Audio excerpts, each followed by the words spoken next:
Are you struggling with a lack of access to captivating entertainment and media? Are you faced with constant judgment and ridicule from friends and family for your inability to respond appropriately to sensitive situations? If this sounds like you might be suffering from being emotionally dead inside. But it's not too late to make a change. One Nothing Podcast is a newly available treatment for being dead inside. Taken just once every 2 weeks, One Nothing could make a world of difference. By combining carefully measured dark humor to the amazing original formula of grisly fatalities, One Nothing Podcast has successfully entertained thousands of people suffering from death inside. And with access across all podcast platforms, treatment has never been more readily available. But don't trust my word. Here's some real-world testimonials from a few of our listeners currently undergoing treatment. From consistent doses of One Nothing Podcast, my posture has greatly improved due to being kept on the edge of my seat. The One Nothing Podcast comes on, everybody be like, shut the f*** up. I'll be quiet, but when the episode's over, I'll be talking again. Oh my gosh, buddy. I used to be on so many medications for blood pressure, and then I listened to One Nothing Podcast's episode on Kitty Genovese, moved into an apartment on my own, and haven't needed it since. That one really got my blood pumping. You know, listening to One Nothing Podcast, I'm not constipated anymore. I'm just full of shit.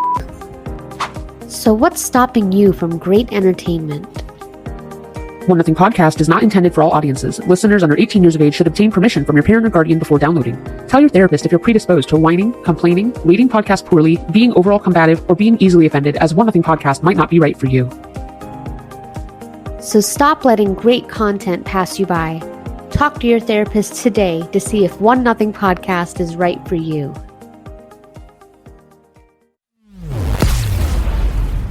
Welcome to Ouch. Was that a ghost? This podcast may contain graphic material, which some listeners may find disturbing. Listener discretion is advised. Help me. Now that we covered that, here's your host, Liz.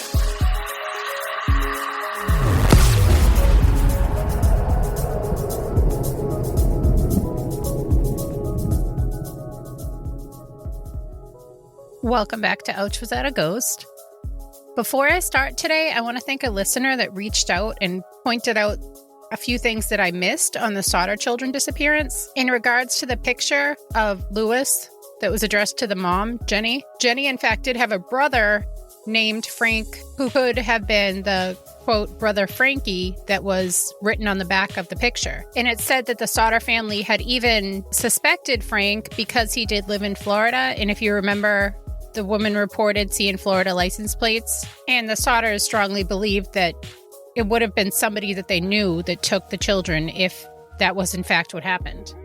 She also mentioned that the house belonged to Jenny's father and it was unsettled when he died. Jenny and her brothers, Frank and Jimmy, who was one of the volunteer firefighters at the scene, were all disputing over who should get the house. The man who threatened them, George's former boss, who knew Frank, also mentioned that Jenny wasn't signing the settlement papers since he wanted it in her brother's favor. And there was a witness that said that Frank had been in West Virginia the night of the fire. Thank you again so much for pointing it out. I did screw up, I missed it, and I'm sure I'll miss a million other things. But it's nice to know people are actually listening. I appreciate it so much. Today I'm covering another listener request. This is a rough case. It involves child death, sexual assault on a child. I'm not going to be delving super into it, just saying the bare minimum about it. But if this episode is not for you, I'll see you next week. It's okay. This week I'm covering Britain's youngest female serial killer that murdered 2 boys ages 3 and 4 in the 1960s, Newcastle upon Tyne, England. I hope I'm saying that right. Rough neighborhood. It was undergoing a significant urban renewal project, with many of the boroughs being demolished to bring in new construction. but it was a very impoverished area and a lot of the parents had to work. So a lot of the children, as young as toddlers, would be out playing really late by themselves or maybe having an older sibling looking over them. But they were in and out of these demolished or abandoned properties, and that was just a pretty regular happening. On May 25th, 1968, a 4-year-old little boy named Martin Brown was found unresponsive by some children that were playing in an upstairs bedroom of an abandoned house at about 3:30 p.m. A nearby laborer was flagged onto the scene shortly after, and he found Martin lying on his back with his arms up over his head. There was said to be a pill bottle near his body, but there was no apparent signs of trauma except for some blood and some foam around his mouth. As he unsuccessfully was attempting CPR, 2 young girls appeared in the doorway, 13-year-old Norma Bell and 10-year-old Mary Bell, no relation. They watched on and they were told to get out of there. So the girls went to Martin's aunt's house and told her that, quote, one of your sister's spans, BAIRNS, but it's basically one of your sister's sons has just had an accident. We think it's Martin, but we can't tell because there's blood all over him. The next day, forensic pathologist Bernard Knight performed the postmortem on Martin, and Knight did not find any signs of trauma on the boy's body. He was unable to determine a cause of death. Some speculated he died of fright or of tablets, as there was a bottle of pills found near the body, but the coroner was unable to prove or disprove that he died from taking some sort of tablet. As such, the cause of death was left open. The community was devastated, as Martin was well loved by everyone in the area. Just a few days later, on May 27th, teachers got to school at a nearby nursery school, and they saw that the school had been vandalized. There was a mess everywhere. There were ripped up books. There were desks flipped over. There was ink and paint all over the place. They contacted the police, who arrived on scene. They checked the school, and while they were checking it, they found 4 handwritten notes. They were very childlike in writing, and they were very unintelligible. One of the notes said, quote, I murder so that I may come back. And another one claims to have murdered Martin. A lot of incoherent babble written. So the police were like, oh, this is just a kid's sick prank. And just kind of brushed it off, thinking that some kid thought this would be funny. On July 31st, 1968, 3-year-old Brian Howe was last seen by his parents playing outside of his house with a sibling and his dog and 2 young girls from the neighborhood. As it got darker, his neighbors and parents started getting worried, like, who saw Brian? Where was he? And they started calling his name and looking around for him. And it turned into like an all-out search party looking for him. I mean, he's only 3 years old. A little after 11 p.m., between 2 blocks of concrete under some grass and weeds, Brian's body was found. His lips had already started to turn color, and his little body had scratches and bruises around his neck. There were more injuries inflicted on him, but I'm not going to go into those. You can go into those on your own. Next to his feet were a pair of broken scissors. One of the legs were bent on the scissors, and this was thought to possibly have been the object used to inflict scratches, markings on him. The coroner cited strangulation as the cause of death for Brian, and he put the time of death at about 7.5 hours before the body was discovered. It was concluded that Brian's nostrils were most likely covered, and the perpetrator grabbed his throat with the other hand. And the puncture wounds found on his body were said to have been inflicted before death.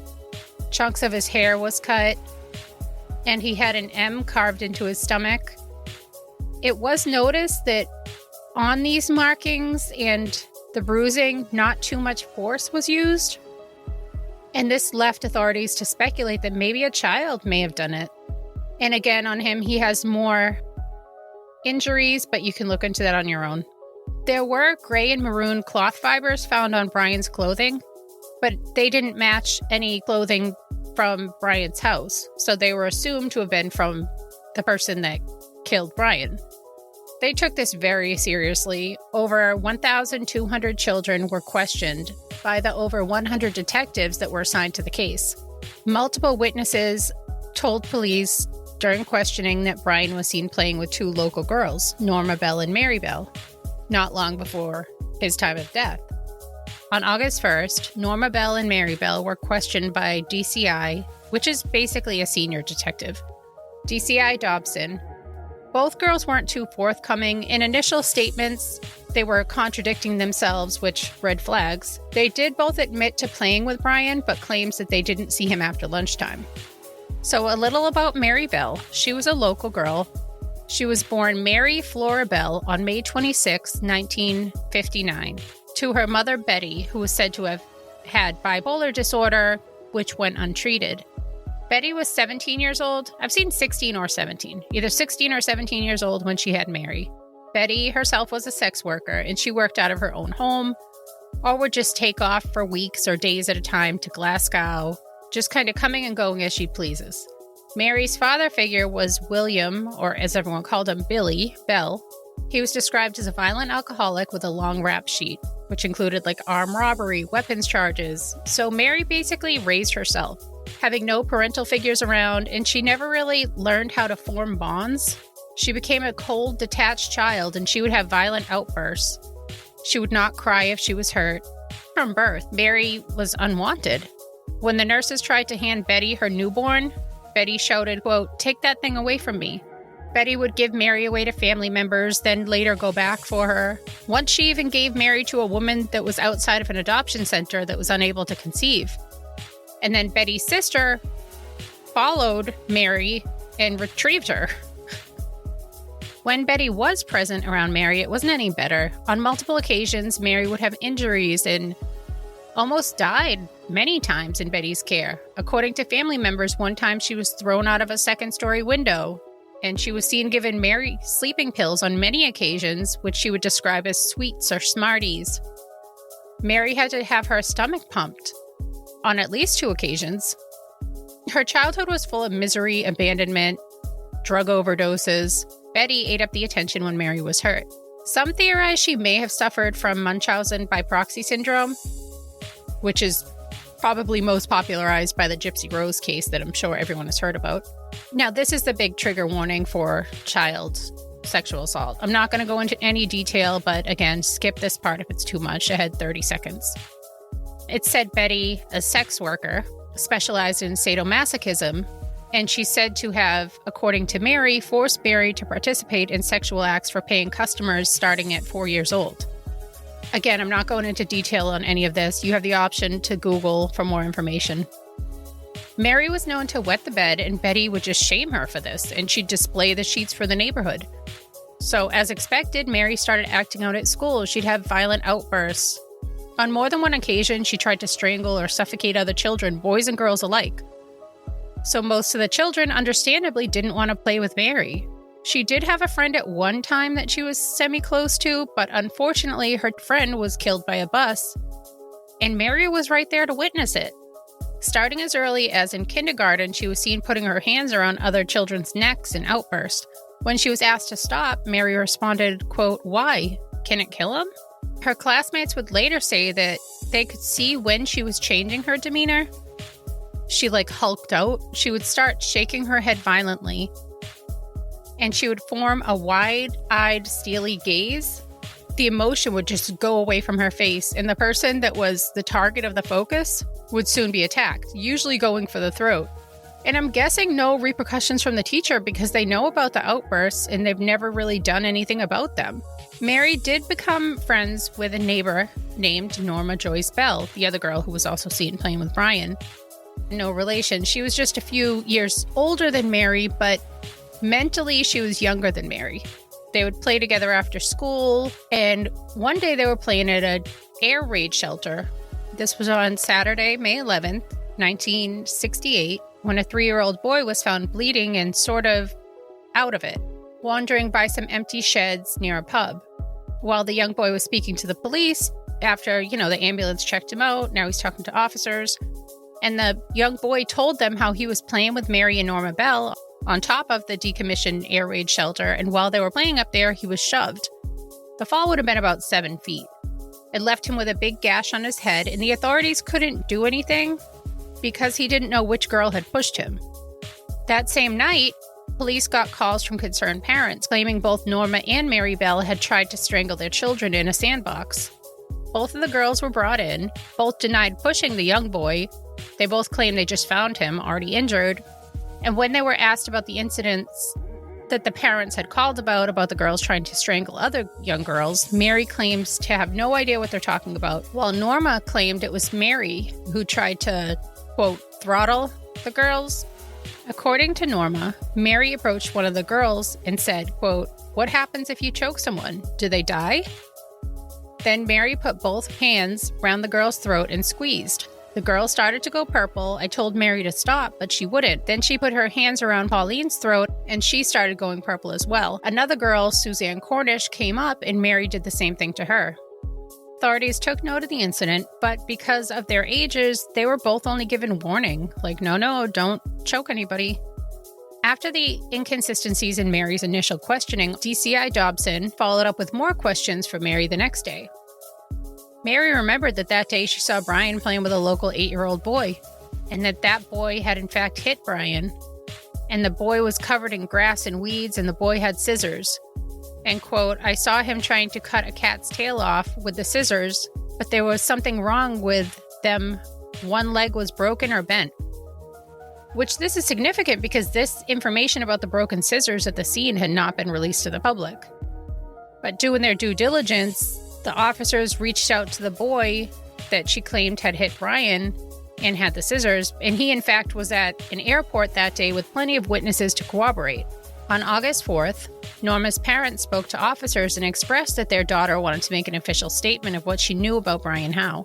So DCI Dobson went to Norma's house, and Norma then told how Mary had brought Norma to Brian's body, where Mary showed Norma how she strangled Brian, which according to Norma, Mary said that she enjoyed doing. Then Mary told Norma how she used a razor blade to make markings on Brian's stomach and hid the razor blade. Norma would later show officers at the scene where the razor blade was hidden, which, I mean, she'd only know if she was there and saw this. Norma also made a drawing for them showing the cuts inflicted to Brian, and they matched the markings that the coroner said were on his body. On the morning of August 5th, officers went to talk to Mary at her house about the discrepancies, and this angered Mary. At a point, she said, quote, "You're trying to brainwash me. I'll get a solicitor to get me out of this." And at one point, she asked if the place was bugged. I mean, she's an 11-year-old girl now.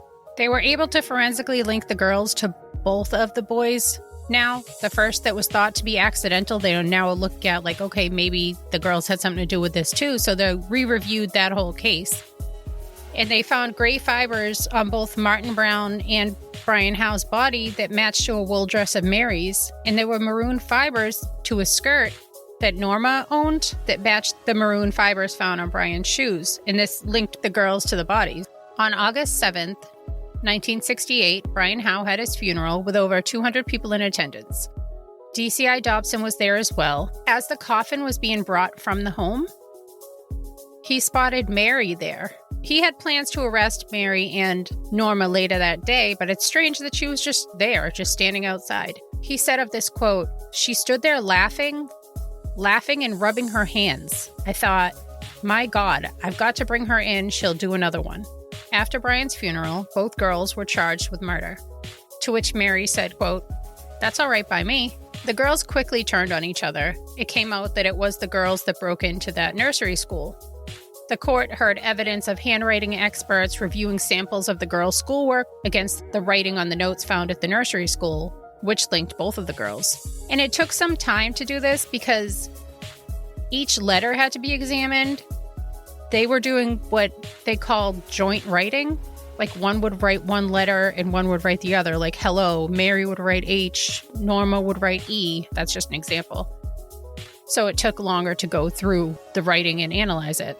Both girls underwent psychological evaluations, where Norma was found to be intellectually delayed, and Mary was described as cunning and prone to mood swings. All of the psychiatrists that examined Mary concluded she suffered from psychopathic personality disorder, Mary being very manipulative, while Norma was more susceptible to being manipulated. The trial began December 5th, 1968.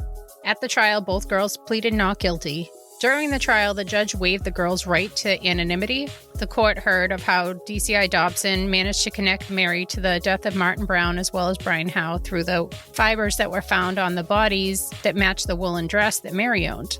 Mary later did confess to enticing Martin Brown to the building where he was found and strangled him. And this was on the day before her 11th birthday. The day after Martin's death, Norma's father walked into Norma's room and found Mary strangling Norma's little sister. Norma's father did manage to get Mary to stop and didn't think much of it, thinking it's just kids playing, I guess, not knowing the totality of what's happening.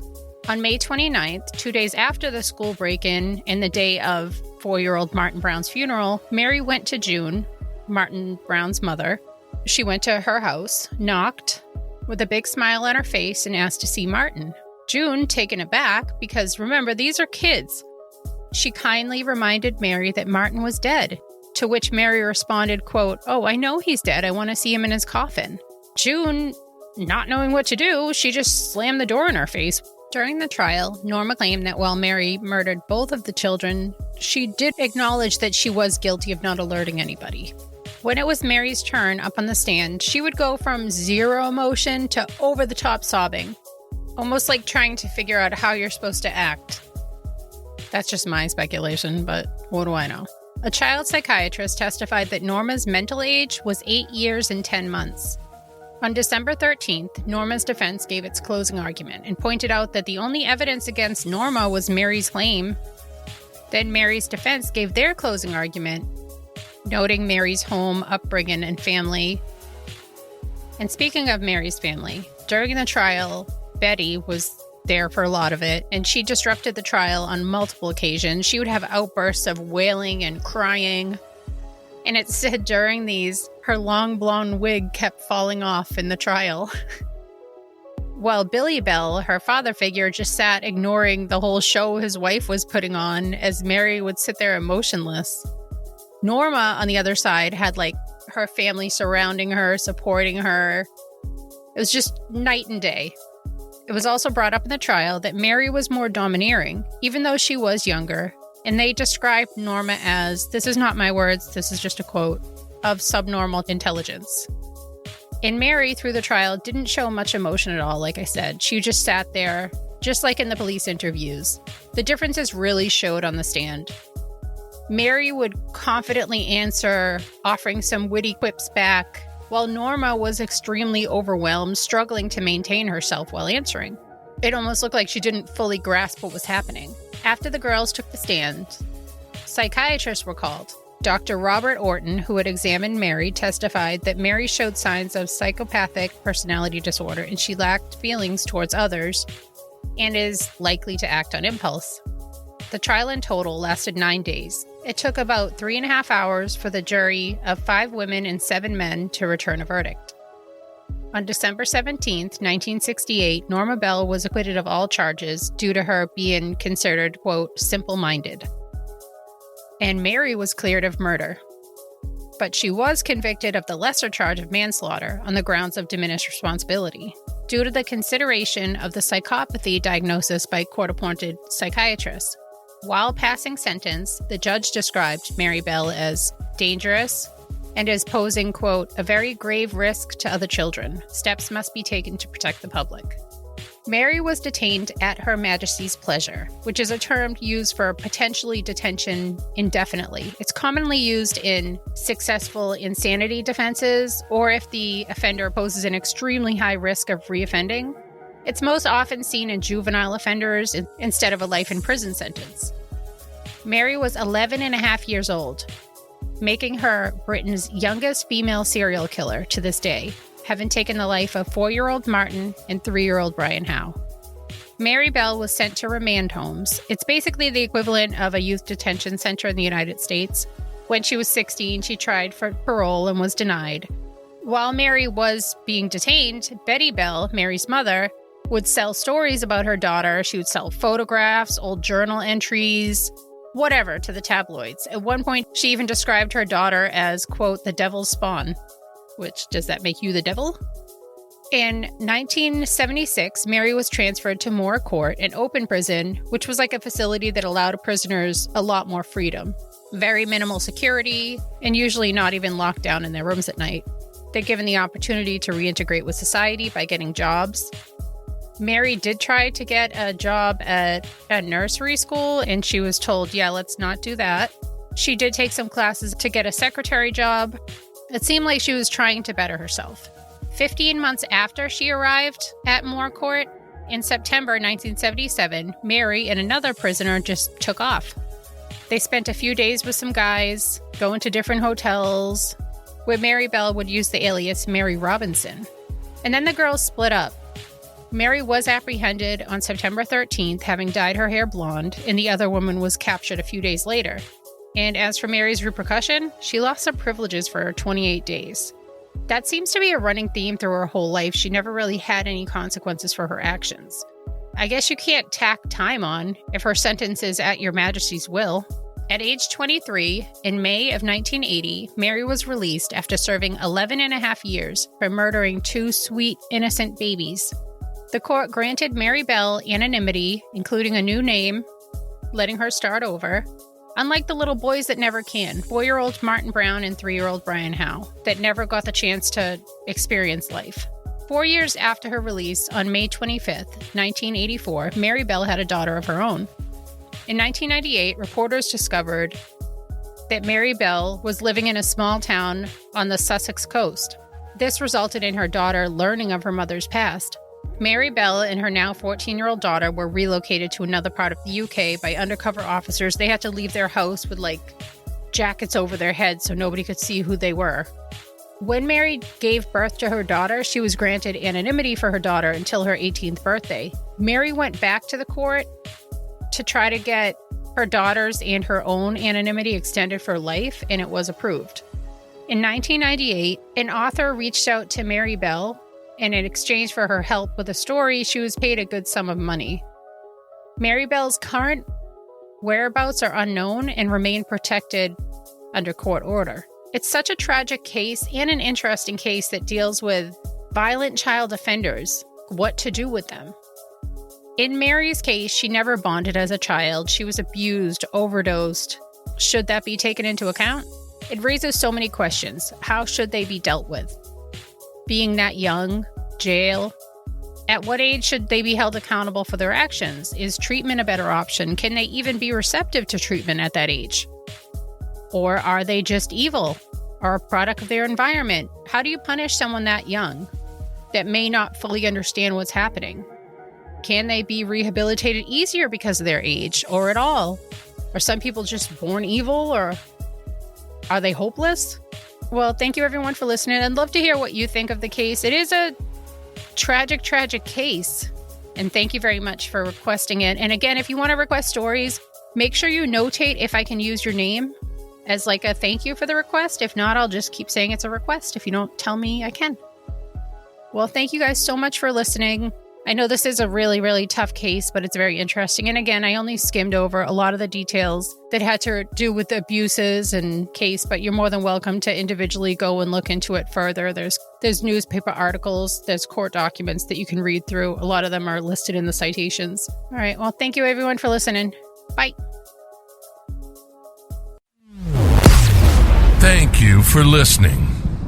If you need more content or just want to help support the podcast, head on over to patreon.com and search Ouch, Was That a Ghost?